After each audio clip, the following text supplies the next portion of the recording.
kilometers south of Uttar Pradesh, around the level of, not too far from Agra, Oh, okay. and where the Taj Mahal The is. towel. And it was totally hidden for centuries. They didn't want the British to find it, so they let the jungle grow up around it. But now it's become a tourist destination now, I so while it was guess so. available.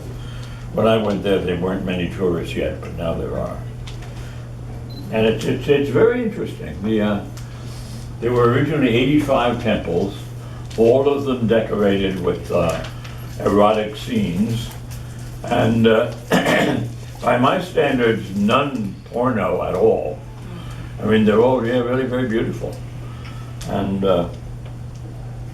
as they say, they're about the love dimension in Hinduism.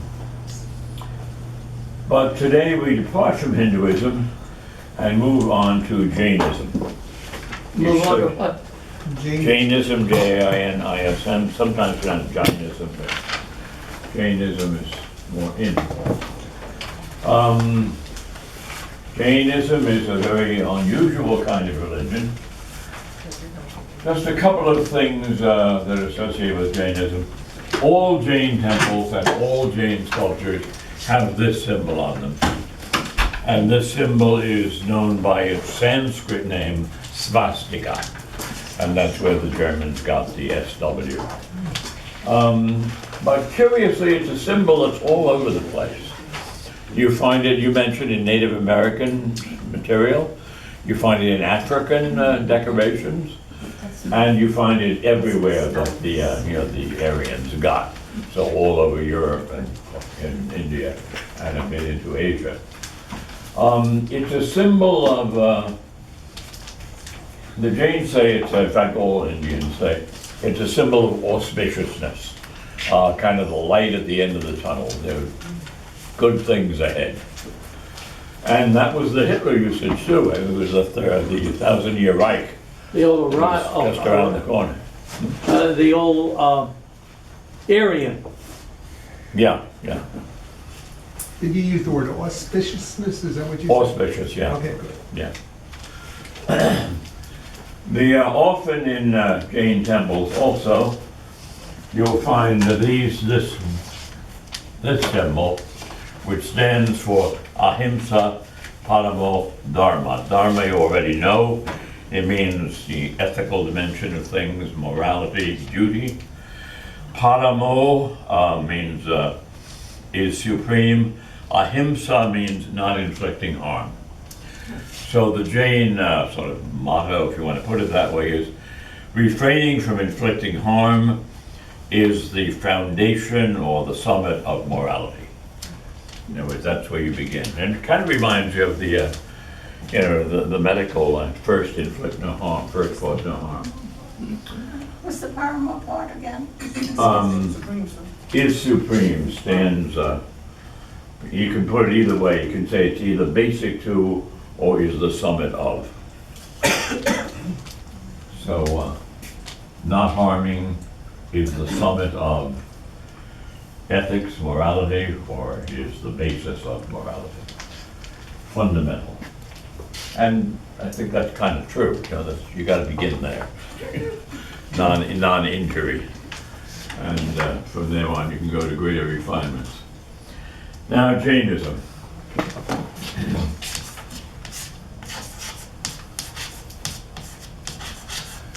Jainism comes from the Sanskrit word Jina. The Jina means a conqueror, a winner.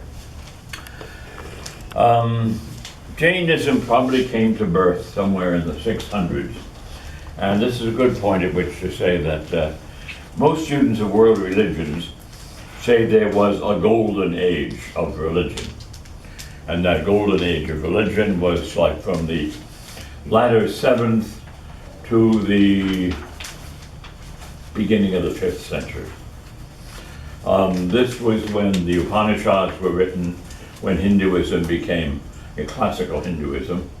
This was when Jainism came to birth. This is where Buddhism came to birth. This is when Confucianism came to birth. This is when Socrates and all that Socrates stood for were active in Greece. And it's a kind of a strange coincidence. The high point of these religions is all in this little space of time. And that's all BC, right? It's what? BC? Yes, Yeah. yes. And in the Bible, this is the time of the great prophets. You know, the great, the prophets who had a more enriched doctrine than what we were seeing in Leviticus and Numbers. Why, nobody knows, but there is something kind of remarkable about that period from 7th to the 5th. Can I ask a question? Obviously, if all these came about roughly in that same era, there was no cross-fertilization between one geographical area and another geographical area where... No, not geographical areas, like Confucianism was not in any touch with these Indian religions. These Indian religions were all in touch with one another. Okay. Classical Hinduism and Jainism and Buddhism were all sheep by jowl. The Greeks were out of touch with that entirely. So it's, it's a coincidence in that sense. There's no cultural thing. The founder of Jainism is a person called by his title Mahavira. Mahavira is a title like Buddha. In other words, nobody named their kid Mahavira. Maha, as you've seen in many compounds now, means great. And Vira, from that we get virtue and virile. Virile and virtue are closely related. So it means one who is great in virtue. And virtue was in the sexist era associated with masculinity. Mahavira. The Jains have a scheme of history in which all of history unfolds like kind of like the stock market. History has its ups and its downs, and each of these cycles takes 40 million years. There is no creation, there is no beginning, there always was this. During this time, things are getting better. All kinds of things are getting better. And during this time, things are getting worse. In the time of Mahavira, things were getting worse. And Mahavira enters the picture somewhere around here as the 24th of 24 other sort of saviors who were provided in the past. But remember, we're talking about hundreds of millions of years, so they're not crowded together at all. So that's the background. Any connection at all with recreationism? With recreationism? Yes. And with these undulating No, they're just... reincarnation, that's the word. Oh, yes, reincarnation. By all means. Jainism, like Hinduism and like Buddhism, attaches a great deal of importance to karma and reincarnation and an ultimate escape from this into a fully enlightened state. Things apparently were not so good when Mahavira came to light, at least in his part of India, which was northern India. And he was seen as a saving figure. Now, he comes into the picture about the same time as Gautama Buddha, which again is a reminder, this is a time of great ferment. Buddhism and Jainism both popping up around the same time. Hinduism turning into classical Hinduism, the Hinduism we spend most of our time on. And they're all dealing religiously with the same thing. How do you get out of this cycle of rebirth and find ultimate salvation, enlightenment, liberation? We'll see the Buddhist answer to that shortly. We've seen the Hindu one already. And the Hindus are kind of generous about it. They give you 4 different ways of doing it. Remember, there's the meditative way, there's the doing your duty way, And there's the, devout, devotional way. At the time that this was taking place, what was happening in Greece or the Greek areas? Oh, Socrates. Sophocles? Socrates, Oh, okay. yeah, so before Socrates. Yeah. So an age of great enlightenment and intellectuality in Greece. Now, the Jains,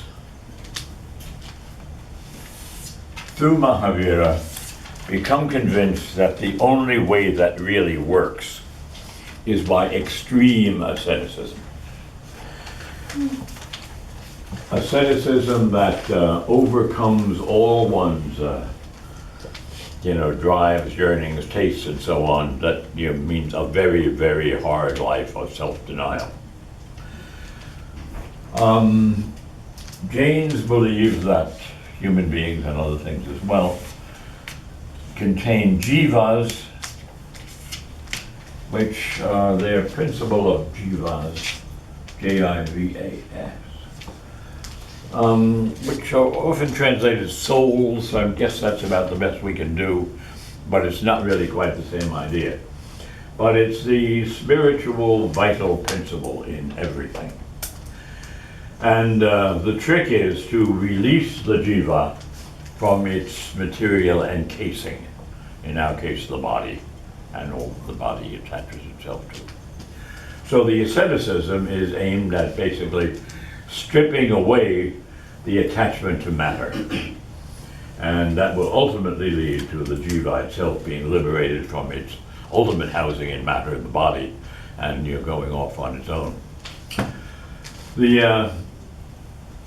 So a program of extreme asceticism was adopted, first demonstrated in the life of Mahavira, and then taken up by his followers. What's most conspicuous about it, most noted about it, is that Mahavira did not wear clothes, and his followers did not wear clothes. So this was, we're getting rid of everything you can possibly get rid of without just dropping dead. So they ate minimally, they slept minimally, they dressed absolutely minimally. And originally, apparently for a while, both the men and the women were nude. And then I guess a kind of sexist philosophy came in, and they decided, well, the women couldn't really achieve enlightenment anyway. So why bother them with this? If they behave themselves and are nice girls, they will eventually be reincarnated as males. Oh. Man!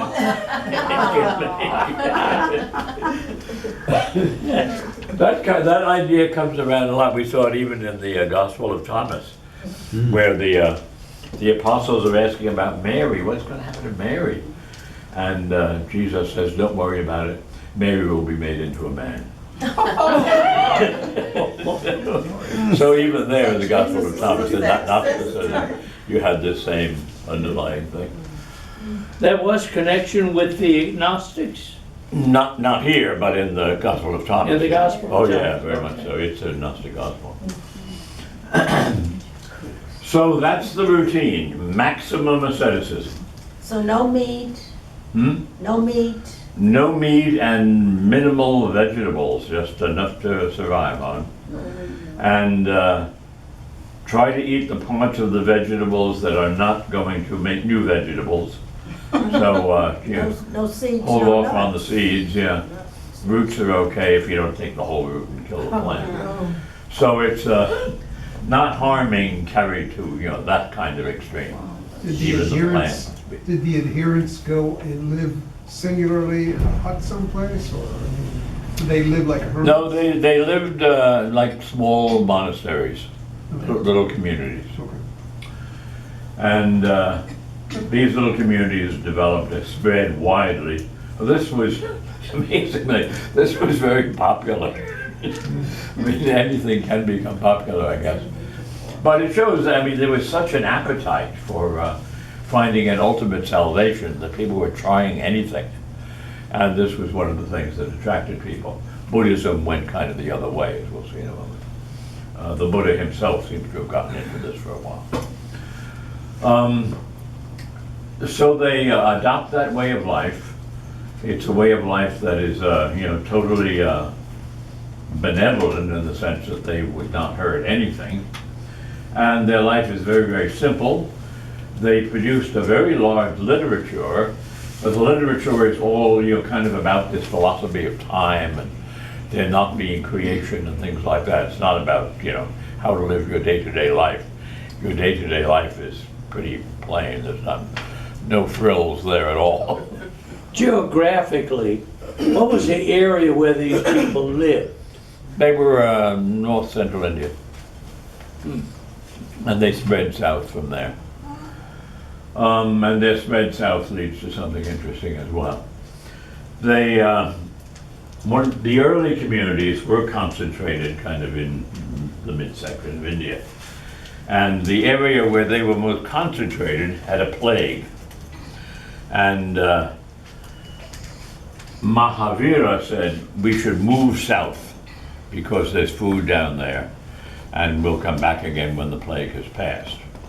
Others said, no, we're going to stick around up here and just, try to sit this out and survive if we possibly can. So that divided the group. The group that went south waited out the plague, came back, and when they got back, they found the group up north were wearing clothes. They were wearing a white, very simple white robe. So we got two groups. The clothes wearers and the non-clothes. Heresy is developed in the most incredible way. We had the Digambaras.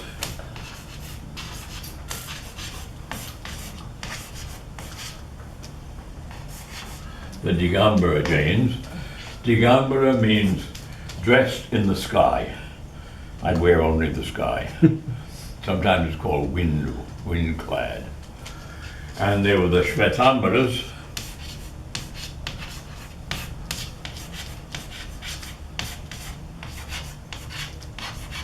The Shvetambara Jains are white-clad.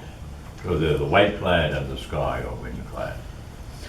And those divisions stayed divided. It kind of went their separate ways and developed their own literature and so on.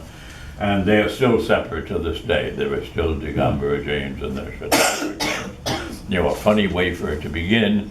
But, once you separate, then each goes its own way and develops its own literature, its own theories, its own philosophies, and so on. And that has never ceased. And the naked ones still wander around naked? Yes, I've seen them. They, the monks, kind of like Buddhist monks marching along, getting handouts. The men will march along the dusty roads. And they've also given rise to another Indian phenomenon, the sadhu. Sadhus do not have to be Jains. Oh, yeah, I've seen those. Yeah, a sadhu is a naked, or most of the time naked, holy man. And they've become, famous in the West, sometimes from false rumors, for their feats of resistance to pain and strange applied strength and so on. Walking across hot coals, lying on beds of nails. They do these things. I mean, there's no question about that. You can go watch them do them. They have, mastered probably techniques of auto-hypnosis, which enable them to kind of anesthetize themselves against the pain. And strange feats of strength. I will tell you one that I witnessed, which I found singularly weird.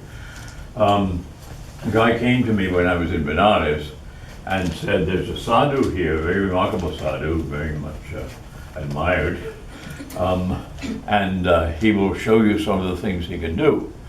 And my wife was with me, and I said, I think we'd be very interested. She said, no. No, you'll come. We'll find something else for Mrs. So, okay. So another guy and I went, and we went back and kind of ruins of a temple where there was, it made kind of a private room. And this gentleman came in and he proposed to do something quite remarkable.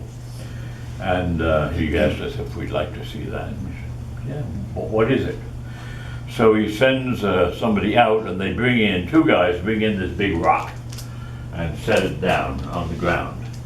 He said, would you gentlemen like to try to pick up the rock? I said, yeah, so I could pick it up, but I didn't want to, you know, take it home. It was a heavy rock. He said, okay. At that point, the sadhu takes off, he had a little robe on, takes that off, and ties a rope around the rock. And this is the winner, ties the other end of the rope around his genitals.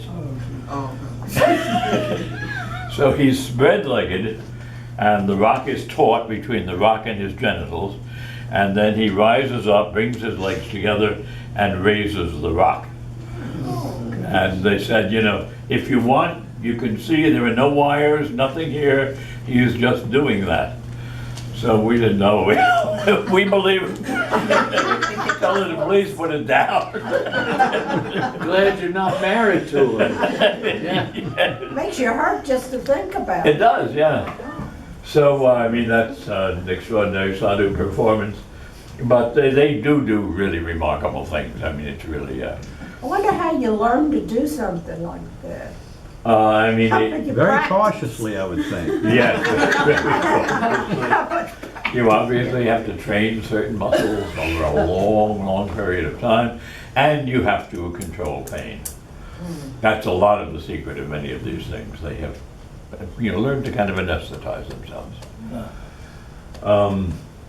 So much for sadhu. So the typical naked Jain is not a sadhu, but there's a kind of similar attitude here. You know, asceticism, extreme triumph over material needs and wants and so on. So just because sadhus are on everybody's tourism list and in a lot of comic strips and things like that, I thought I'd bring them into the picture. Can I ask They're a big question? factor in India. Could I ask a question? Yeah. Do they do these feats of strength, and do they expect some kind of gratuity on your part just to? We support both them? offered them something. They didn't ask for anything. There was no passing the hat. You know, I just said thank you and gave them some rupees. So I guess that's what people would normally do. Is there a influence of maybe the cobra snakes at all? There's Some snake of the charmers. things in India, they'll have a basket with. Oh yeah, there are snake inside. charmers, sure. Yeah, they have a basket with a snake in it and they play a little instrument and the snake comes up and sways and all of that. Yeah, that you can see that even in many marketplaces. You know, you can go shop for your groceries and on the side stop to watch the snake charmer and his cobra. Yeah, they do usually use cobras. And biologists have told me the cobras are not defanged or anything like that. The cobras are well fed. So the cobras, you know, they don't want any trouble. It's comfy there. And snakes will, I mean, you can do it with almost any snake. If you have a pet snake or a snake that's going to stay still, move something back and forth, and the snake will usually sway with it a little, kind of, just keeping an eye on it. So that seems to be the way it's done. But yeah, there are plenty of them. But that's not part of the religion, or is it? No. It's not part of the religion, but it's part of a spin-off from the religion. Kind of, you know, mind over matter. You know, we're not scared of cobras, and they cooperate with us and so on. But no, there's no religion that calls for it. Tomorrow will be Cobra Charming Day. Tourist trap.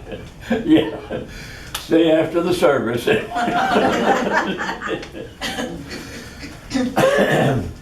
So that's the kind of thing they do. Now, an interesting thing has happened. Because the Jains are so determined not to injure anything alive, the big occupation at their time was agriculture. And they were kind of debarred from agriculture. You can't do anything like big-time agriculture without killing things. And so they avoided agriculture, and they went into business, and they thrived in business. And most Jains today, most lay Jains, they're both monks and laymen, are doing just fine. They succeeded in business, partly because the agriculturalists were not particularly interested in business. You know, we have farms, we're rich, we grow a lot of stuff and so on, but the idea of business and so on didn't enter their heads. Oh, it's an interesting example of being excluded from some pursuit by your religion leads you to take up something else that's neglected and that is very, very profitable. The outstanding example of that is, of course, the Jews. The Jews during the Christian period, I mean up to the Enlightenment, were not allowed to own land in Europe.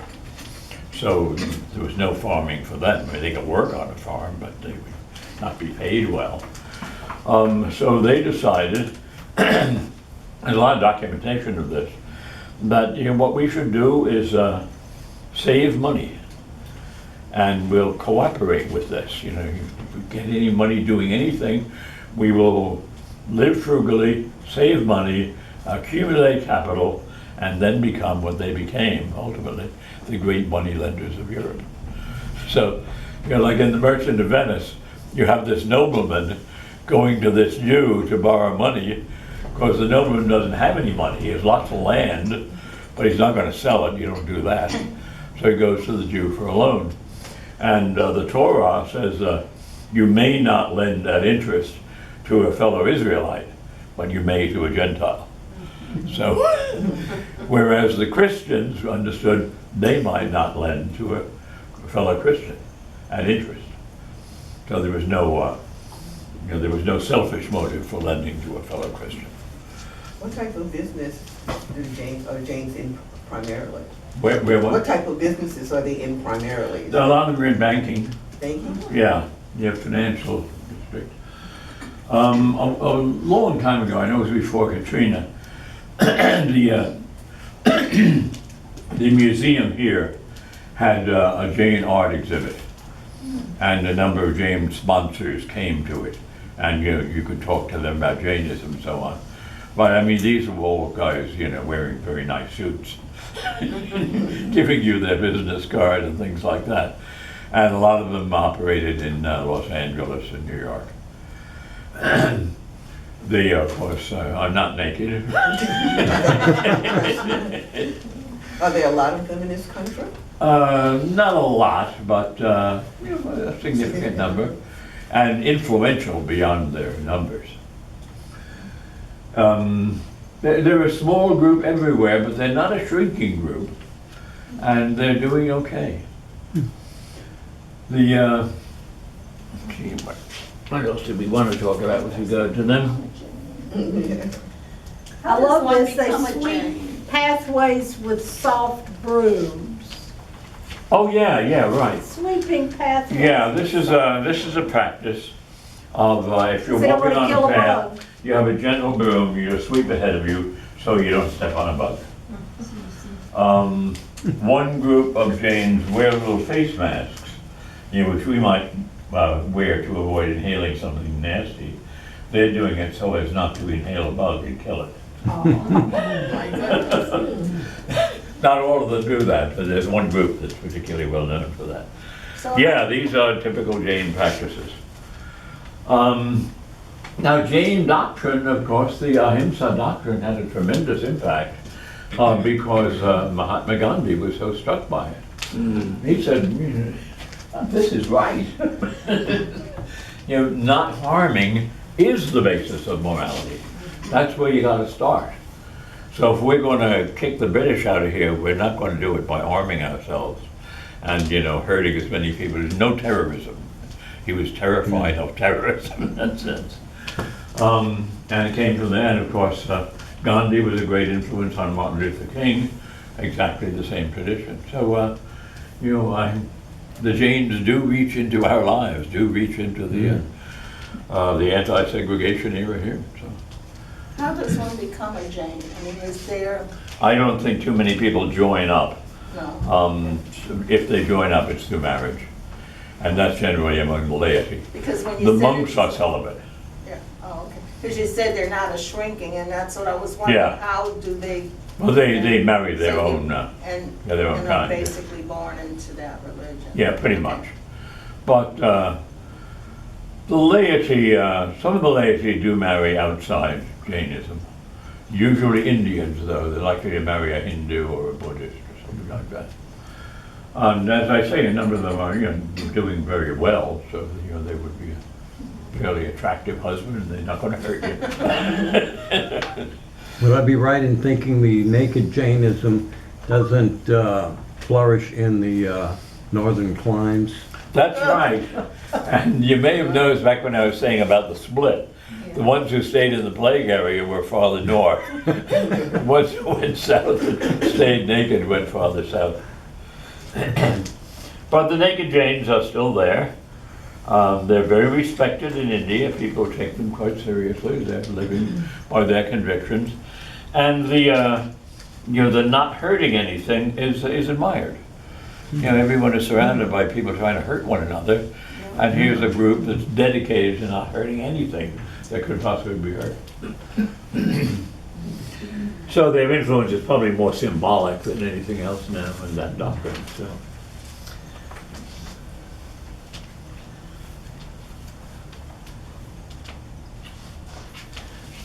Is Jainism, a religion?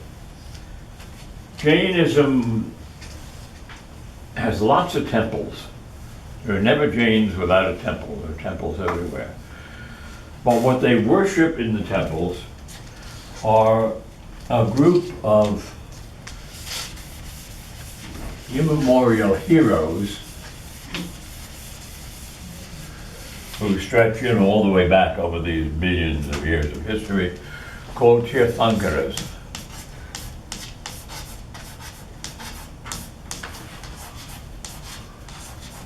Now, Tirthankaras have no earthly history at all. I mean, nobody can tell you the story of Tirthankara number 22 or anything like that. They're just heroic figures from the past who achieved enlightenment and helped others. There are 24 of them. And these 24 are usually all in a temple.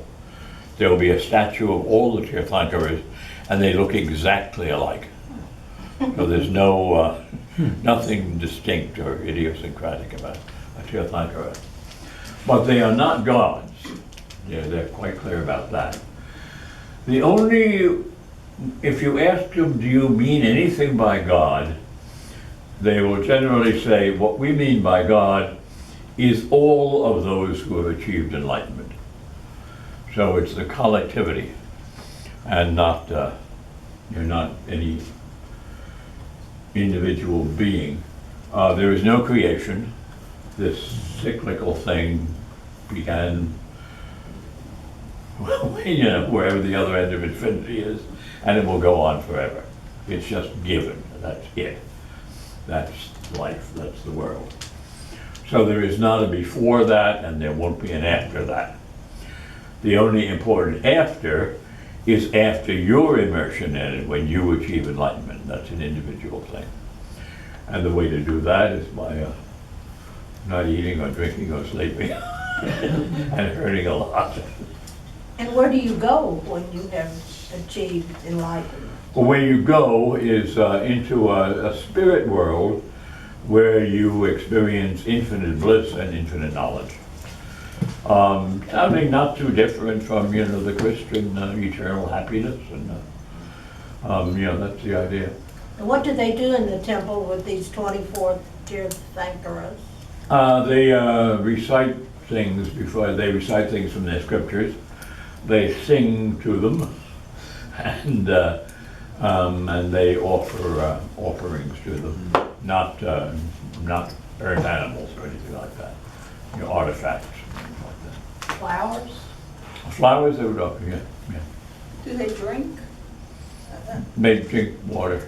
I mean, so they don't, I meant, the spirits, I mean. Oh, no, the spirits don't do anything involving No. matter. I mean, do they drink Alcohol. alcohol? The Jains, can they drink alcohol? Is that Because, I mean, it's not, No, they Not don't killing drink anything. alcohol. And I think the reason is because the alcohol comes from plants you don't need to kill to do that with. but if they eat plants. Hmm? If they. Well, but they eat plants very carefully. I mean, Okay. we're talking about the super conscientious Jain, Okay. like, as in Right. every other group, they're much more casual ones. But a business that depends on killing a lot of plants is a business they would not favor. Okay. Like a plant nursery or a Yeah, forest or, you know, or a distillery or a vineyard. Distillery Yeah, was what I A had in vineyard, mind. yeah, Yeah, and sure. grapes. sure. Is there any connection with animals? For example, the Brahmin cattle? Among the Jains? Well, the cow protection was there before the Jains. Okay.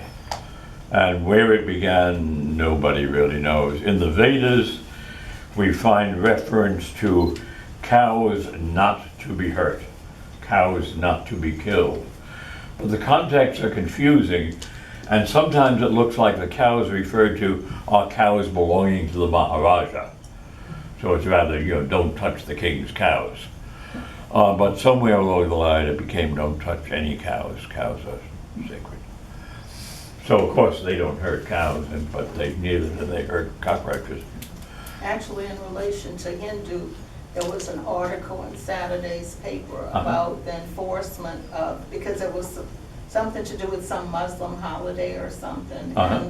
And they wanted to make sure the meals, they inspect the meals to make sure that there's no beef in it. That Oh, yeah. Yeah, Yeah, yeah, that's a big issue in India because the Muslims will not eat pork, of course. right, The Hindus will eat pork. yeah.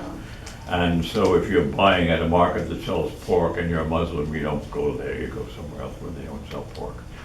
And as common meals, they have to be very sure, even the sausages may not have pork in them.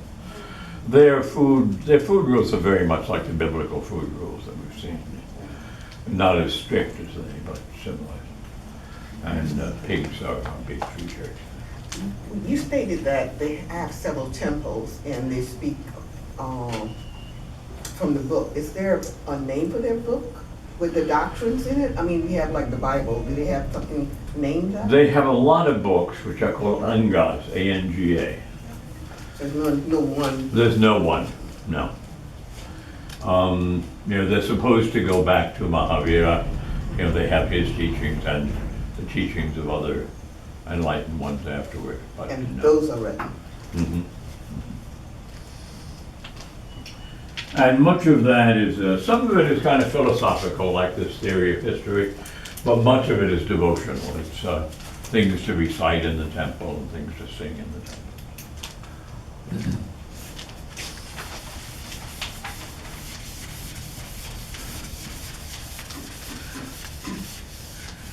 And it's worthwhile to reflect that the Jains are a really extreme case of something that nevertheless comes up all the time. The idea that, first of all, we need salvation. What we need salvation from differs in different cultures and different religions. But religion depends on you needing salvation, otherwise why bother? And the idea that to gain salvation you must detach yourself from matter, and you can't detach yourself from matter without hurting. And therefore asceticism is part or all of the road to salvation. You can certainly see that in a lot of Christian monasticism. Christian monks used a lot of self-punishment, there was self-flagellation, extreme fasting and so on. And it was that same basic idea that this is a way to purify yourself and make yourself more eligible for salvation. Christian monks like Benedict would have taken some of the concepts of asceticism and when he created the Christian monasteries back in the day? Well, he wouldn't have taken them from here because he would have known about this. Okay. These were not known to Europe in his time. But he would have taken them from, well, they came into biblical religion in the, among the Dead Sea people, the Qumran people. There's a lot of it there. The Qumran people cultivated monasticism, and the monks were celibate, and some were celibate, some were not. And they were austere, and they had strict fasting rules and so on. So that seeped into Judaism, and from Judaism into early Christianity. So that was there. The Gnostics, who probably were influenced by India in some remote, unchartable way now, the Gnostics were very, very strong on overcoming the flesh, attachment to material things and so on, and therefore were very favorable to asceticism. And that probably also had an influence. And some of it was probably just, the same idea coming back, once again to someone who realized that so many of our faults and follies come from our over-attachment to material things, and therefore let's bend over backwards in the other direction.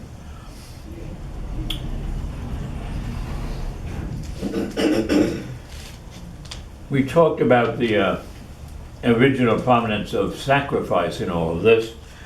With the development of this Jain approach to life, you get the idea of sacrifice as now an interior thing.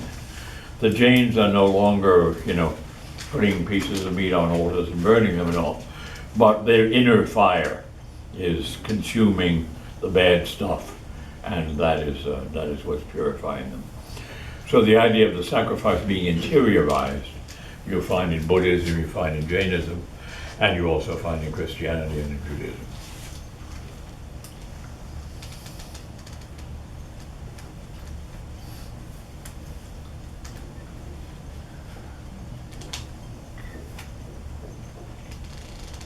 If I'm missing anything I'm not willing to miss.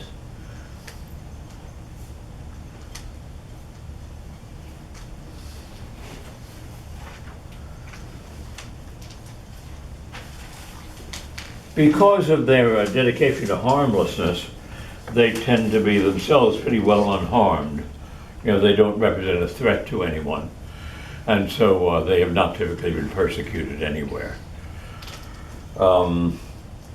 Even with the Muslims who were out to get rid of idolaters, they could point out that we're not worshiping any idols. These Tirthankaras are not idols, they're just figures from the past. So even with the Muslims, they got along pretty well. So the reason why they have not multiplied, why they're not a big religion, is obviously because of the extreme character of their lives. You're not going to get big crowds to live like that. Well,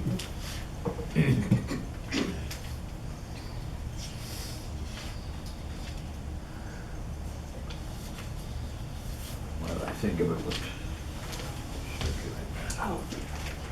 They didn't interpret the severe deprivation as harming themselves. No, purifying themselves. Jains and Sikhs, Jains and, what is it, Sikh? Yeah. Are they related in any way? No, they're very, very, very different.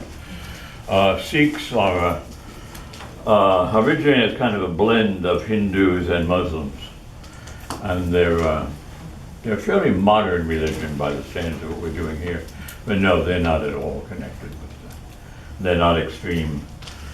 They're very unextreme, and one of the things I like about Sikhs is I've known a number of them, and some of them good friends.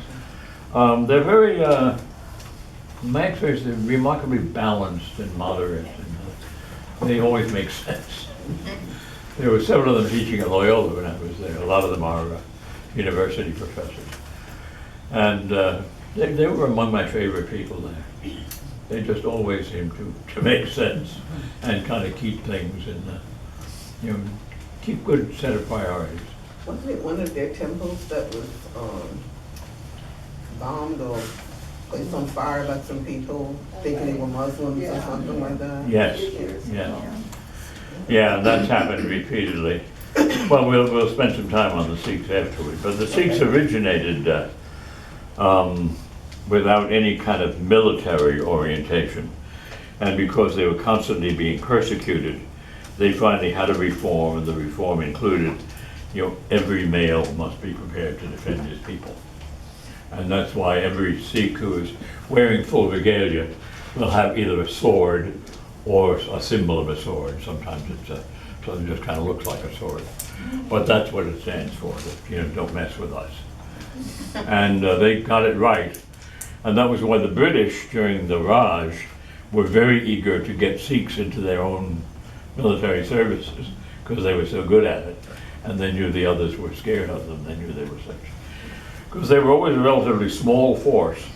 And what they had to do was perfect skills and strategies that would allow a small force to withstand a big force. And they got very, very good at that. Sort of a leadership caste, the Sikhs would be? The Sikhs are a separate religion. Okay. Mhm. And they do characteristically wear the turban. And because of the knife thing, they've had trouble on airlines. I know that for a while the British, before the British got as uptight as they have now about terrorism and all, they made an exception for them. This is a religious thing and you can do that. Now they have to put them in check baggage, I think. Check your sword.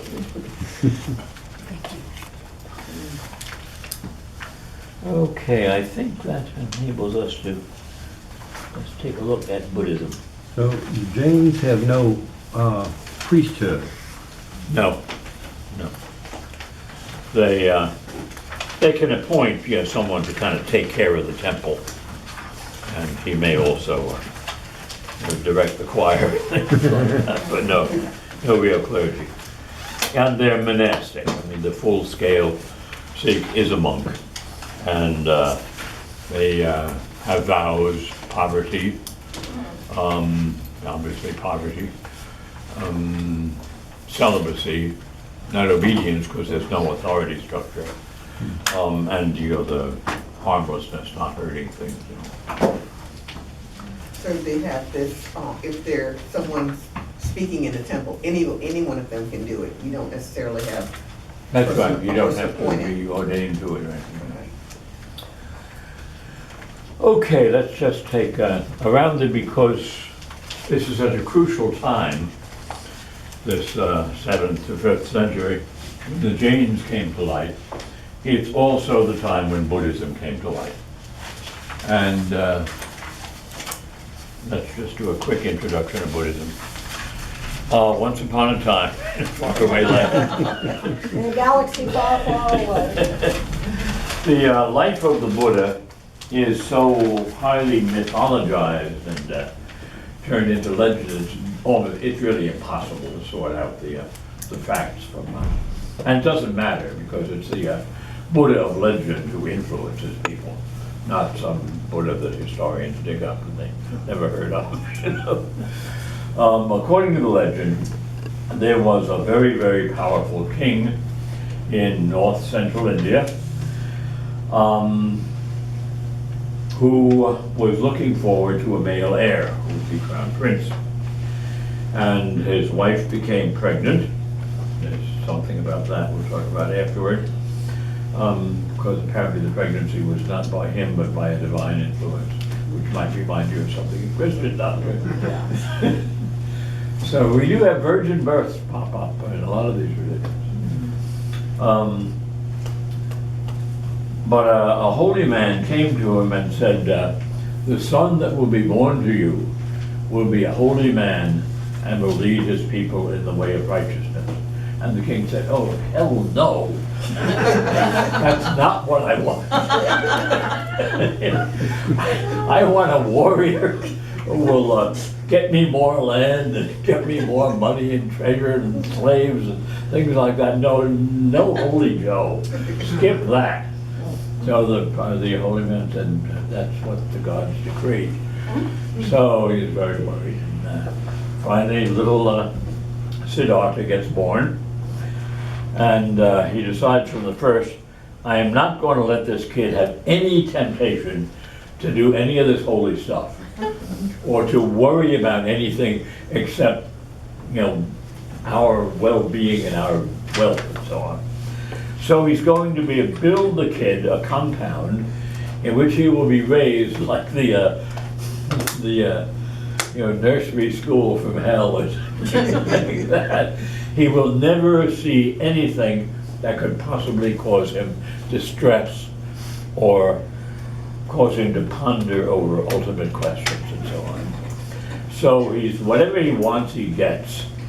He's more toys for Siddhartha. Keep him occupied with fun stuff, spoil the heck out of him, and he'll be okay. He'll be my kind of guy. So that's the way it goes. And eventually, Siddhartha is provided with a wife and a whole lot of concubines. So his sex life is well taken care of down to the adolescent.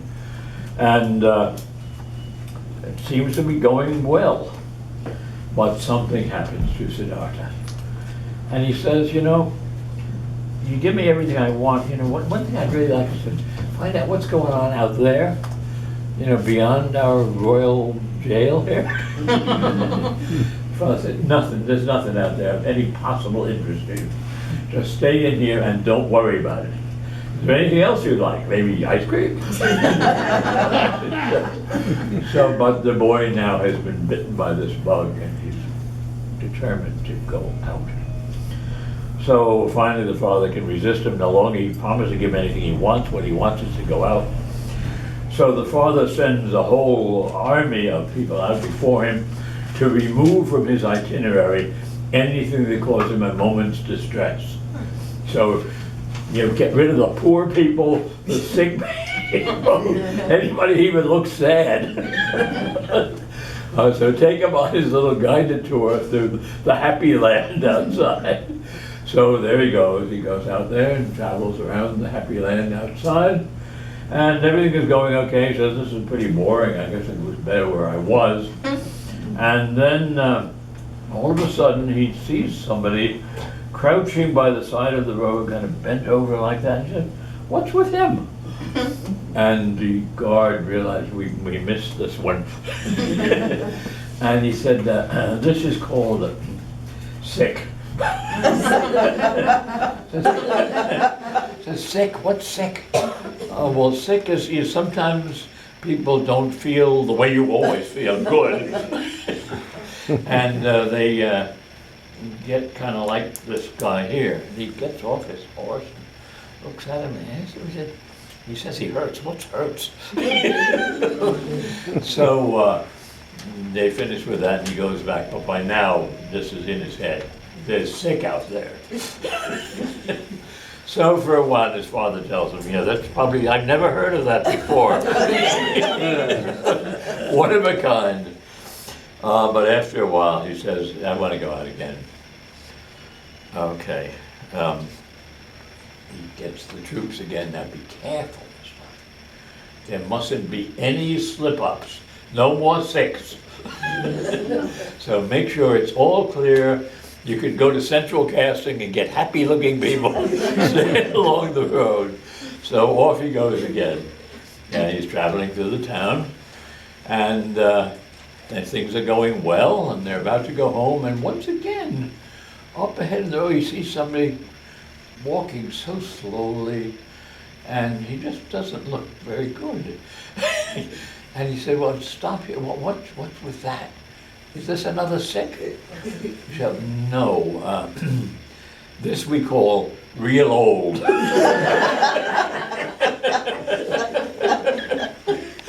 Real old? How do you get that? Well, you get it by living a long time.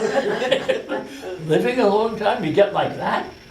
Well, you won't. But yeah, it happens sometimes, and you'll probably feel better later.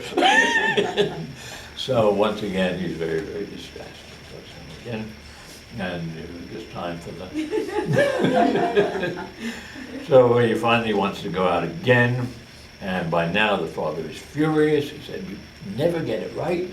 Go ahead of him, eliminate these things. They keep popping up." So he goes out, and eventually he sees someone lying by the side of the road. And he says, "Here we go again. Is that a sick?" And, no, sir. Is that an old? What is it? It's a dead. So he gets off and he finds this is an unmoving, cold, stiff body. And, you know, how does that happen? Does it happen often? No, very, very rarely. And certainly it wouldn't happen to anyone like you. So he's not convinced anymore. And he goes back. And now he's very, very distressed. And his last trip out, he wants to go again. He goes out and in the course of his journey, he sees probably a sadhu or a Jain or somebody like that. Someone dressed in nothing or in rags. And when he looks at him, he sees this man just seems totally happy. I mean, he's totally peaceful and happy. And he said, what's that? And he said, well, this is a man who thinks he's achieved enlightenment. He said, that looks pretty good. So, no. So he goes back home again, and he will never be the same again. He's turning into the Buddha at this point. You know, the playhouse won't work anymore. He's brooding over these things. That will launch us on the next phase. To be continued.